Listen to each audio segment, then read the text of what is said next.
नमस्कार, स्वागत है आपका जस्ट इंडिया में और मैं हूं आपके साथ मुस्कान। रुक करेंगे उन तमाम खबरों का जिनका सरोकार है आपसे। खबरों के प्रायोजक हैं आरोग्य मास्क लगाएं, कोरोना से सुरक्षित रहें।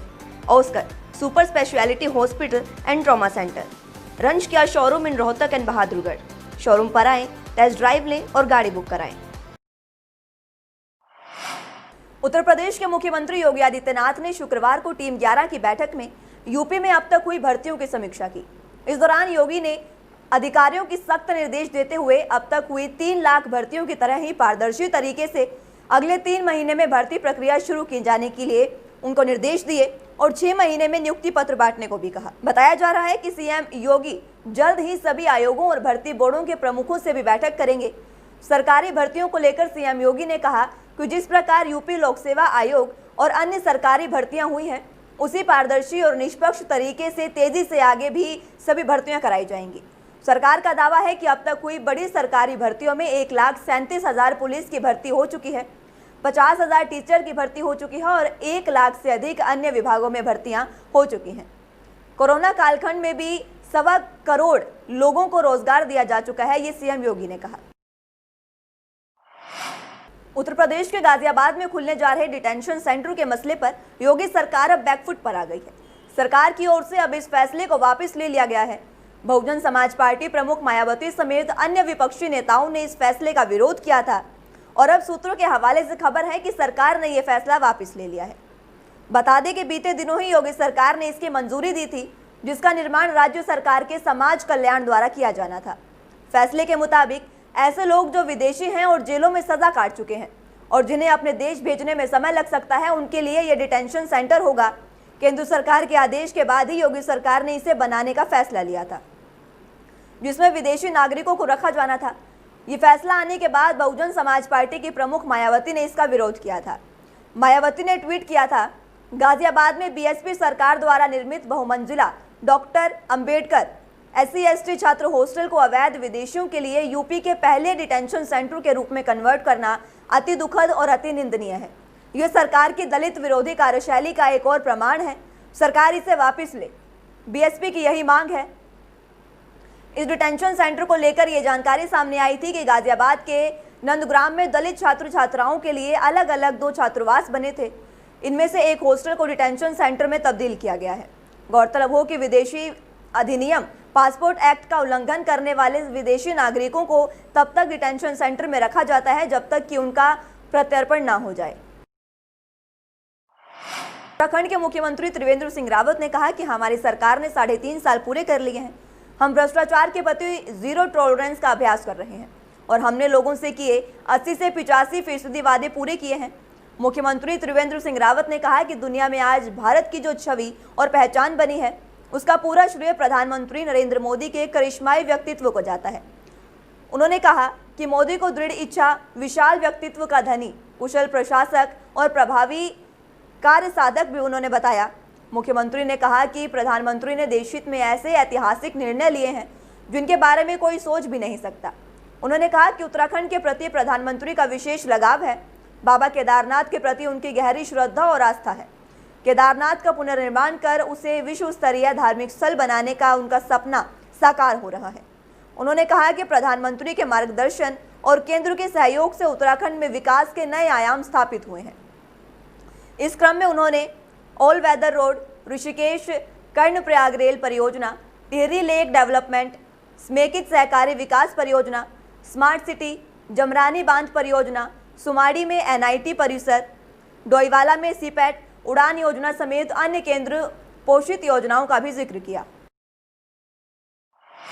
यूपी सरकार द्वारा सरकारी नौकरी को 5 साल की संविदा में करने के प्रस्ताव को लाने की खबर से युवा वर्ग आंदोलित हो उठा है, जिससे पूरे प्रदेश के युवा आक्रोश में आ गए हैं। आज आम युवाओं ने कलेक्ट्रेट में प्रदर्शन कर प्रदेश सरकार को ज्ञापन सौंपा। बता दें कि उत्तर प्रदेश सरकार ने घोषणा की थी कि वो जल्द ही 5 साल की संविदा वाली सरकारी नौकरी वाला प्रावधान पारित कराने जा रही है। ये खबर आते ही युवा वर्ग आक्रोशित हो उठा है। युवाओं का कहना है कि कड़ी मेहनत करने के बाद सरकारी नौकरी में चयन होता है और 5 साल बाद फिर उनके सर पर बाहर निकाल दिए जाने की तलवार लटका दी जाएगी। ऐसे में भ्रष्टाचार को भी बढ़ावा मिलेगा और युवा वर्ग की मेहनत मिट्टी में मिल जाएगी। इसी कड़ी में युवाओं ने कलेक्ट्रेट में जाकर मुख्यमंत्री के नाम ज्ञापन सौंपा और सरकार से अनुरोध किया कि जल्द से जल्द अपना फैसला वापस ले, नहीं तो गंभीर परिणाम भुगतने होंगे।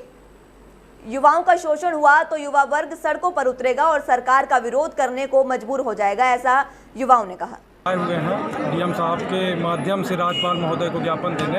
अभी योगी सरकार ने जो फरमान जारी किया है कि 5 साल की संविदा, यदि किसी कर्मचारी को भर्ती करेंगे तो 5 साल की संविदा रहेगी, हर साल एग्ज़ाम होगा।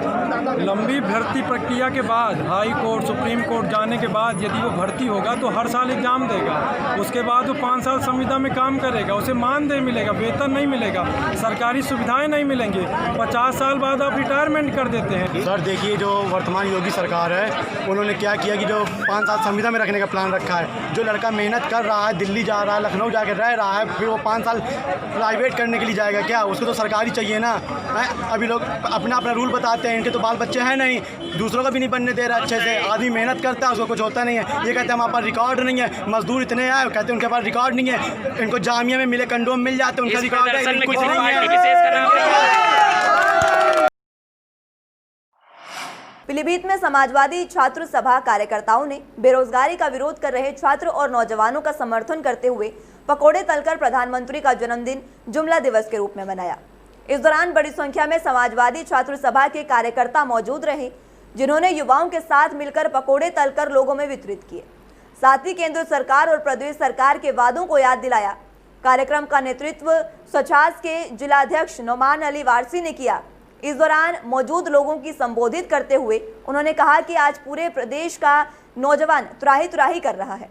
ऐसे में देश के प्रधानमंत्री और उत्तर प्रदेश के मुख्यमंत्री का इन नौजवानों को पकोड़े तलने की सलाह देना उनका मजाक बनाना है।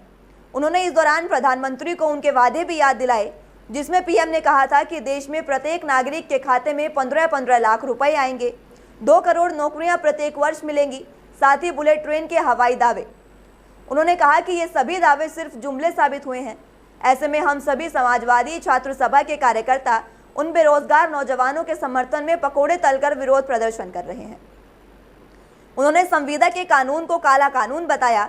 साथ ही सपा की सरकार आने पर राष्ट्रीय अध्यक्ष अखिलेश यादव द्वारा उस कानून को खत्म करने की भी बात कही। भारत में कोरोना का कोहराम लगातार जारी है, जहां नेता, डॉक्टर, पुलिस समेत कई विभागों में कोरोना ने पैर पसार लिए हैं। देश में 52 लाख से ज्यादा लोग कोरोना की चपेट में आ चुके हैं और 84,000 से ज्यादा की मौत भी हो चुकी है। मंत्रालय के आंकड़ों के मुताबिक देश में 41 लाख से ज्यादा लोग इस महामारी को मात दे चुके हैं। वहीं 10 लाख केस अभी भी एक्टिव हैं, जिनका इलाज चल रहा है। उत्तर प्रदेश में कोरोना पॉजिटिव केस की संख्या 3,36,294 पहुंच चुकी है। 24 घंटे के भीतर 6,318 पॉजिटिव केस बढ़े हैं, जबकि 81 संक्रमितों की मौत हो गई है। हालांकि राहत की बात यह है कि इस दौरान 4,715 लोग कोरोना को मात देकर अस्पतालों से डिस्चार्ज हुए हैं। राज्य में अब 68,735 एक्टिव केस हैं, जिनका इलाज चल रहा है। अब तक प्रदेश में 2,63,288 लोग ठीक हो चुके हैं। 24 घंटे के भीतर लखनऊ, कानपुर, नागपुर, गोरखपुर में 6-6, वाराणसी, उन्नाव में 5-5, महाराजगंज, मथुरा में 4-4, मेरठ, झांसी, शाहजहांपुर, बुंदेलशहर, फतेहपुर में 3-3, प्रयागराज, बरेली, मुजफ्फरनगर, सोनभद्र, रायबरेली और ललितपुर में 2-2, जबकि अलीगढ़ में 1-1 लोगों की मौत हो गई है। जनपद बहराइच के केसरगंज इलाके में एक अधेड़ की पीट-पीट कर हत्या करने का मामला सामने आया। दरअसल अधेड़ अपने खेत में चारा काटने गया हुआ था। इसी समय गांव के ही 2 लोगों ने उस पर लाठी डंडे और धारदार ताबड़तोड़ हमला कर दिया, जिसकी वजह से अधेड़ गंभीर रूप से घायल हो गया। जिसके बाद जैसे ही उसे अस्पताल भेजा जाने लगा तो मौके पर ही उसकी मौत हो गई। जिसके बाद मौके पर सूचना पाकर पहुंची पुलिस ने शुरुआती जांच में पाया कि मृतक पुत्तीलाल का हत्यारोपी रामजस के परिवार की महिला के साथ अवैध संबंध था, जिसको लेकर कई बार उसे रोका भी गया था, लेकिन मृतक ने ना मानने पर आखिरकार उसे मौत के घाट उतार दिया गया। इस मामले में एसपी विपिन कुमार का कहना है कि पुत्तीलाल के हत्यारोपी रामजस को आला कत्ल के साथ गिरफ्तार कर लिया गया है और हत्या के पीछे अवैध संबंधों की बात सामने आई है। पुत्तीलाल पुत्र रामजस, जिनकी उम्र लगभग 50 वर्ष थी, वो गांव के ही रामजस पुत्र बेचई द्वारा कुदाल से गंभीर रूप से घायल किया गया और मारपीट के बाद से घायलावस्था में उसे पीएचसी से जिला अस्पताल रेफर किया गया, जहां देर रात अस्पताल में उनकी इलाज के दौरान मृत्यु हो गई है। इस संबंध में प्रारंभिक जानकारी के अनुसार मृतक का आरोपी के परिजनों से कुछ अवैध संबंध की बात प्रकाश में आई है, जिससे दोनों के बीच में अनबन रहती थी और वो अपने खेत में जिस समय अकेला काम कर रहा था, आरोपी द्वारा उसके ऊपर फावड़े से प्रहार किया गया और उसे बुरी तरह घायल कर दिया गया, जिसमें आई चोटों के कारण उसकी मृत्यु। खबर यूपी के बुलंदशहर से है, जहां आर्मी में भर्ती का सपना लेकर घर से दौड़ के लिए निकले एक युवक की संदिग्ध परिस्थितियों में मौत हो गई, जिससे एक और परिजनों का रो रो कर बुरा हाल है। तो वहीं घटना से पूरे इलाके में मातम छा गया है। दरअसल शुक्रवार की सुबह 4 बजे अबरार रोज की तरह दौड़ लगाने के लिए निकला था कि सियारली अहमदगढ़ रोड पर दूधी सिंह की ट्यूबवेल के निकट युवक का शव पड़ा मिला, जिसकी सूचना मिलते ही पुलिस और परिजन मौके पर पहुंचे। घटनास्थल पर फोरेंसिक टीम भी जांच के लिए जुटी है। उधर परिजनों ने हत्या की आशंका जताई है। आला अधिकारियों का कहना है कि मामले की जांच शुरू कर दी गई है। जांच उपरांत जो भी तथ्य सामने आएंगे उसके आधार पर आवश्यक कार्रवाई की जाएगी। यूपी के बुलंदशहर में एक बार फिर से पुलिस और बदमाशों के बीच मुठभेड़ हुई, जिसमें लूट की घटना में वांछित चल रहे बदमाश गोली लगने से घायल हो गया है। दरअसल बदमाश एक और घटना को अंजाम देने की फिराक में अपने साथी के साथ बाइक पर सवार होकर निकला था, जिसकी सूचना पुलिस को मुखबिर के आधार पर मिली तो सिकंदराबाद पुलिस ने सिरोधन रोड पर मुठभेड़ के दौरान बदमाश मोहित को गिरफ्तार कर लिया। बता दें कि घायल बदमाश ने 14 सितंबर को दिन दिहाड़े सिकंदराबाद में लूट की घटना को अंजाम दिया था।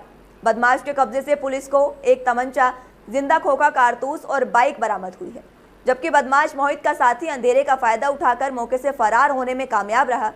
बहरहाल पुलिस ने फरार आरोपी की तलाश के लिए कॉबिंग शुरू कर दी है। कोरोना महामारी से लड़ने के लिए आरोग्य मास्क लाया है आपके लिए सबसे आधुनिक मास्क। इसके साथ ही आपको मिलेगी आधुनिक पीपीई किट, वो भी बहुत ही सस्ते रेट पर। contact@arogyamask.com पर जाएं और हमसे संपर्क करें या फिर www.arogyamask.com से जुड़ें। इसके साथ ही आप हमें कॉल कर सकते हैं। हमारा पता है Anand international, plot number 181, sector 25, Panipat, Haryana.